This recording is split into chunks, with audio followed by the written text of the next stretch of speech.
బాల్య వివాహ రహిత ఆంధ్రప్రదేశ్గా తీర్చిదిద్దడం కూటమి ప్రభుత్వ లక్ష్యమని డీసీసీబీ చైర్మన్ కాకినాడ జిల్లా జనసేన పార్టీ అధ్యక్షులు తుమ్మల రామస్వామి బాబు అన్నారు. మంగళవారం పెద్దాపురం పట్టణం అంబేద్కర్ భవనంలో పెద్దాపురం ఐసీడీఎస్ ప్రాజెక్టు ఆధ్వర్యంలో నిర్వహించిన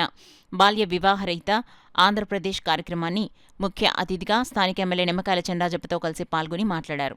చక్కగా చదువుకునేటువంటి వయసులో మరి వివాహాలు చేయడం ద్వారా వారి పరిస్థితి ప్రశ్నార్థమైనటువంటి తరుణంలో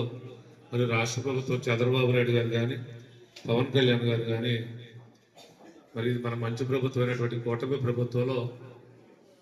ఇవన్నీ కూడా చేపట్టడానికి ఈరోజు అంగన్వాడీలకి ప్రత్యేకంగా సెల్ ఫోన్లు కూడా మీ అందరికీ అందుబాటులో ఉంటే మీకు అనేకమైనటువంటి యాప్లు కూడా దీంట్లో సౌకర్యం కలిగే విధంగా అనేకమైనటువంటి యాప్లు కూడా పెట్టి మీరు పక్క ప్రజలకు కానీ సమాజంలో జరుగుతున్నటువంటి రుగ్మతలకు కానీ అవినీతిని కూడా మీరు ప్రభుత్వానికి చేరవేసే విధంగా ఇటువంటి కార్యక్రమం చేపట్టినటువంటి కూటమి ప్రభుత్వానికి మరొకసారి చంద్రబాబు నాయుడు గారికి పవన్ కళ్యాణ్ గారికి శాసనసభ్యులు రాజప్ప గారికి ధన్యవాదాలు తెలియజేసుకుంటున్నాను.